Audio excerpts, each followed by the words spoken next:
Olá! Estamos agora com o tópico 2, onde a gente vai tratar dos teóricos da sociologia, certo? Que estão inseridos dentro das ciências sociais.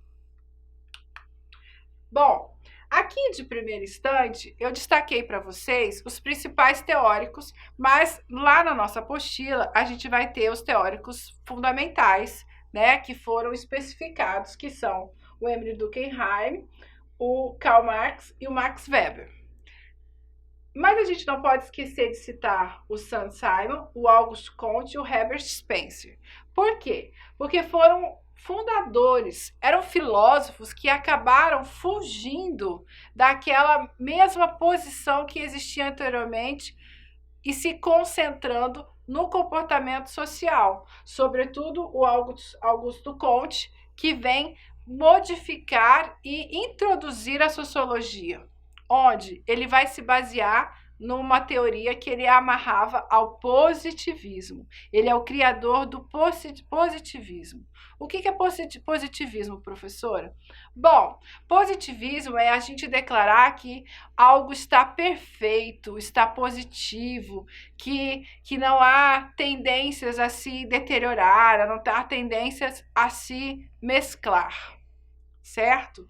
E Auguste Comte, ele tinha a sua explicação baseada, fundamentada em alguns aspectos. Primeiro que a gente tem que lembrar que todos esses teóricos, eles obedecem uma coisa chamada cientificismo, que é o que? A gente tem, como eu disse no tópico anterior, que adotar métodos científicos para fazer essas análises desses fatos sociais.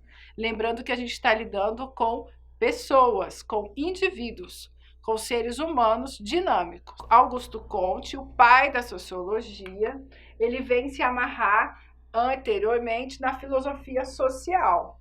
A partir do momento que ele se aprofunda na filosofia social, ele vai acabar sendo tendencioso a fundar as ciências sociais, que a gente está tratando hoje, a sociologia. Por quê? Porque ele vai criar uma sociologia baseada no positivismo, que eu conceituei para vocês anteriormente, e esses estudos exaustivos vão ser através de estatística e dinâmicas sociais, onde ele vai, como eu disse, através desse positivismo, idealizar uma sociedade. Que lembra que eu disse que esse positivismo ele vai tratar a sociedade de uma forma ideal, né? Que ela não tem tendência a se deteriorar, ok? Então, a gente na apostila não tratamos especificamente do Auguste Comte, mas eu trouxe para vocês para complementar, ok? E ele vai trazer 3 estados dessa sociedade, onde o primeiro estado vai ser o teológico, que vai ser sempre baseado na religião. Vai estar sempre porque o teo ligado a Deus. O segundo estado, ele já vai estar numa transição, porque quando a gente fala de ciência, a gente tem que estar lembrando que essa ciência está amarrada à razão, à natureza. Então, o segundo estado é metafísico, por quê? Porque ele associa ainda o teológico mesclado com a natureza, com a razão. E o terceiro estado, ele já vai ser positivista, ele já vai estar amarrado à natureza, à razão, a ideologias, ok? Emile Durkheim, a gente tem a pronúncia diferente porque ele era alemão, ok? Ele vem explicar para nós, sociologicamente, o que é um fato social. Ele bebe da filosofia de Comte, ok? Mas ele vai bater de frente. Por quê? Porque ele acreditava que o fato social é tudo que se produz pela sociedade ou ainda aquilo que interessa e afeta o grupo social de alguma forma. Por quê? Porque, diferente de Comte, ele defendia que todos os fatos e acontecimentos sociais eles têm origem coletiva, ou seja, não é do indivíduo sozinho, mas de todo o contexto social, porque ele se amarra na história, na natureza e na razão. para explicar a coesão social, ok? O fato social, ele vai ser normal ou ele vai ser patológico. O normal são aquelas ações que a sociedade produz naturalmente, sem nenhuma influência ruim, influência que possa ser tendenciosa.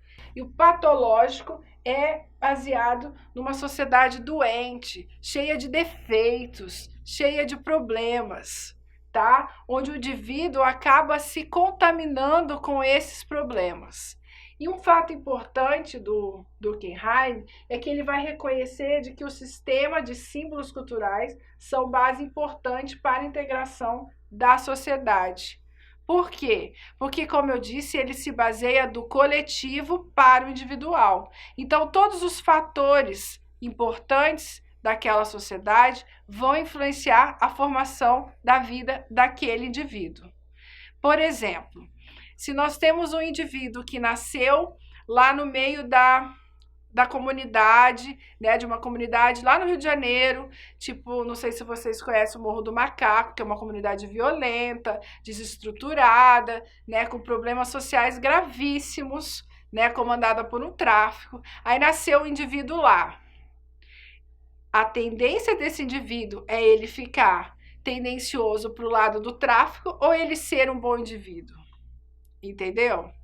Por quê? Porque ele vai estar sendo influenciado por aquele meio social ao qual ele vive.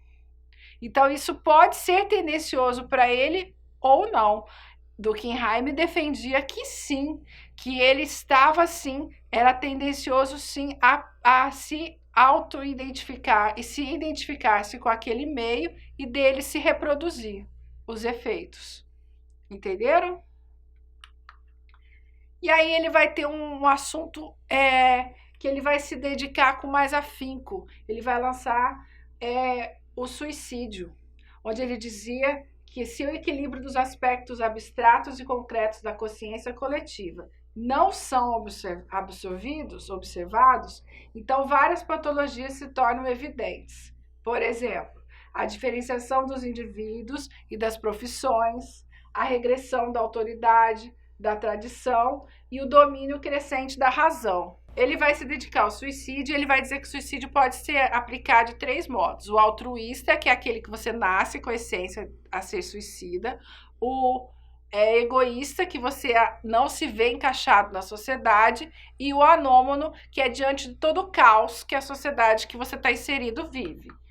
E a gente vai ter mais um, que é o Karl Marx, que talvez seja o mais famoso, que dificilmente alguém não tenha ouvido falar dele, principalmente nos dias de hoje, que ele vai ter a tendência da militância revolucionária, porque o comunismo que Marx idealizou, todos trabalham juntos para o bem comum e posse do conjunto da produção.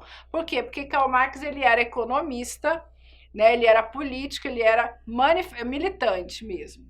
E ele vai se basear no materialismo histórico, onde ele vai ter um modo de produção que, lembra que eu disse anteriormente, que esse período está a Revolução Industrial, e que no meio dessa Revolução Industrial nasceram os proletários e a burguesia. Então ele vai dizer que o materialismo dialético vai bater de frente com o choque de poderes, onde a gente vai ter uma burguesia que está no topo e um proletariado que é influenciado por essa ideologia cega dessa burguesia, porque o proletário não enxerga que ele tem poder também, ele se deixa levar por aquela tendência, por aquela ideologia de poder trazida pela burguesia. Basicamente, é isso que essa diagrama está dizendo para vocês. Não é a consciência dos homens que determina o seu ser, mas o contrário, é o seu ser social, ou seja, como você se comporta na sociedade, que determina a sua consciência, ok? Dependendo da sua classe social, porque Marx ele vai defender a teoria de classes. E por último, nós vamos ter o pai da sociologia alemã, que é o Max Weber, que era um dos teóricos que debatia e trabalhava muito com Marx. Ele vai ter a ação humana é social. Ele também vai casar com as teorias de Durkheim, onde a ação humana está dentro da sociedade a partir dela. A ação humana é um fenômeno que apela para mecanismos psíquicos, ou seja, tudo que a gente vive dentro da sociedade influencia no nosso comportamento o tempo todo. A sociedade é um conjunto de ações individuais em reciprocidade, ou seja, que vai e volta. Temos a experiência dos atores sociais e também o próprio universo social, ou seja, sistemas culturais, sociais, os quais os seres humanos se encontram inseridos. Então aqui a gente pôde ver um pouquinho nessa introdução o que esses teóricos da sociologia vinham debater através dos seus métodos específicos de cientificizar o comportamento social e o fato social, ok? Então nos vemos nos próximos vídeos.